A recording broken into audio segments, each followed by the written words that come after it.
the only ambition that I've ever had in my life arrived the second that my first child arrived. And in the instant, which was to be a good parent, to be a great father, to be the best father I could. And there were several occasions where Miss Heard would tell me what a bad father I was, and that I had no idea how to parent. And again, it falls into the same category as before. I couldn't understand how in 52 years or however old I was at the time, how I could be so wrong about everything. I mean, one learns along the road. The result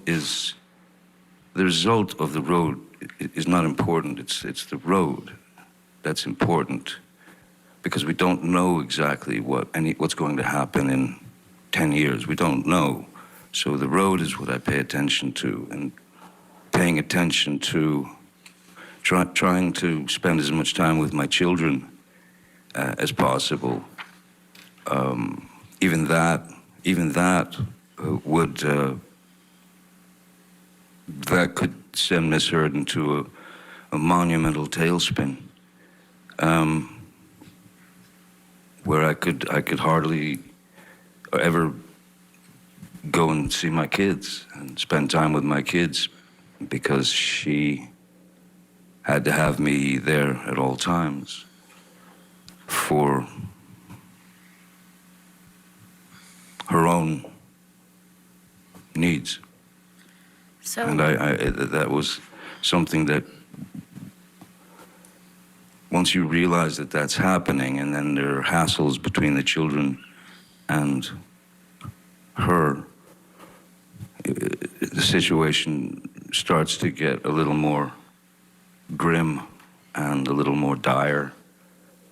And that I was not prepared to take. I would not hear the words, "You're a bad father, you're a terrible father, you're an awful father." So one can only take so much of that before bits of your brain, bits of your heart begin to, the valve gets shut off, because you can't hear it anymore. And you know that it's not true, and you know that it's meant as a weapon. It's to slice you up. It's to bring you down. It's to demean you. It's to bring you into a place where you start to believe that there's something wrong with you. And there's plenty wrong with me. There's plenty wrong with a lot of people. But in all of these situations, my main goal was to retreat, because I think in life, most important is pick your battles. If there's a battle to be fought that is grave and important, then that must be dealt with. But small insults and kind of teenage sort of high school tactics, this bullying, if you will, was becoming too much to take. so why did you stay with Miss Heard given this type of behavior? That's a very complicated answer. I can only say that I stayed through all that. I'm sure that it's somehow related to my father remaining stoic, as my mother would beat him to death. I'm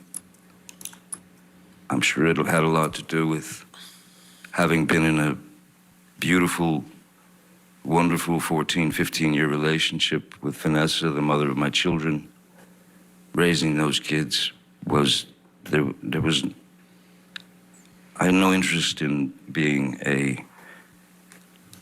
the words that they use that I dislike very much, a celebrity or an entertainer, or fame is a strange word because I could never equate it with myself.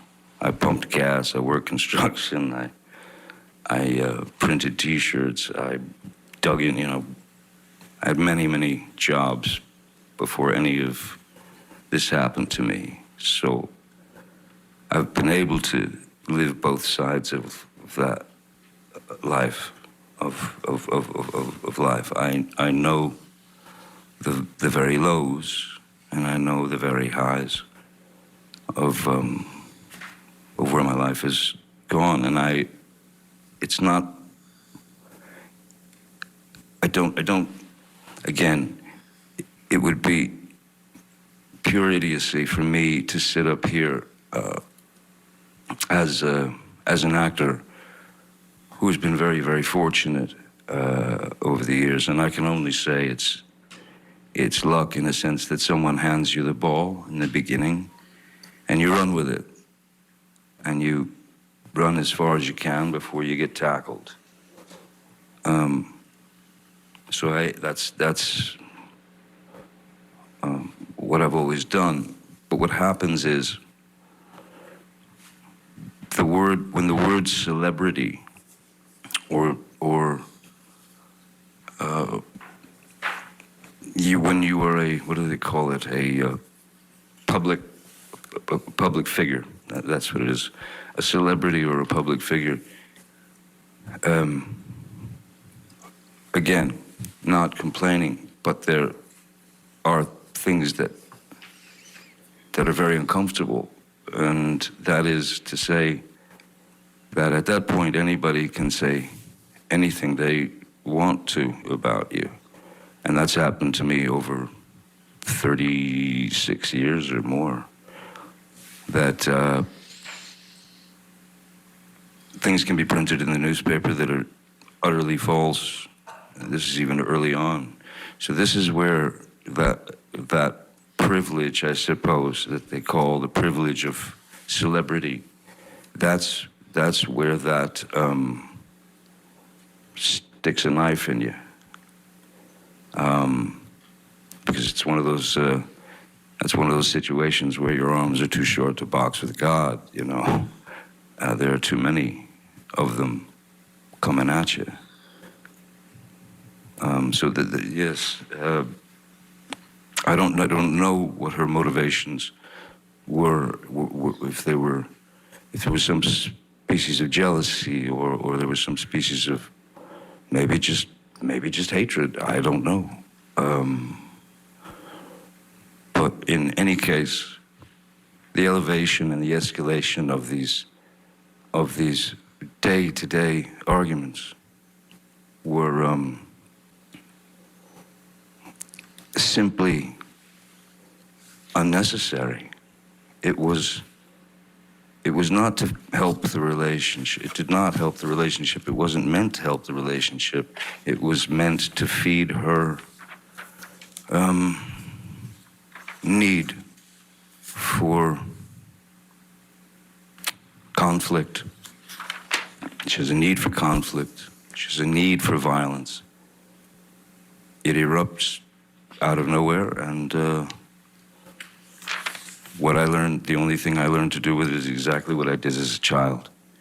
Retreat. Just take a step back, which I told her, we need to remove ourselves from each other, even for an hour, a day, anything. Because this can't go on. No one can live like this, But why did I stay? I stayed, I suppose, because my father stayed. I suppose because I had been in that relationship with Vanessa, and that was lost. and I didn't want to fail. I wanted to try to make it work. I thought maybe I could help her. I thought maybe I could bring her around, because the Amber Heard that I knew for the first year and a half was not this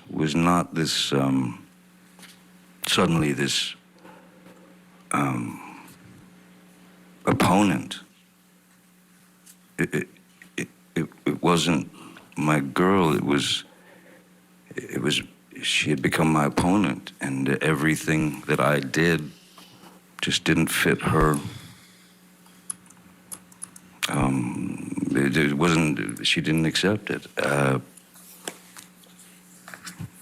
So I stayed because, of course, I didn't want to fail. I didn't want to hurt anyone, especially Miss Heard. I didn't want to break her heart. I remember very well that when my father left and my mother, Betty Sue, had that first attempt at suicide that I woke up to, and that visual in my head,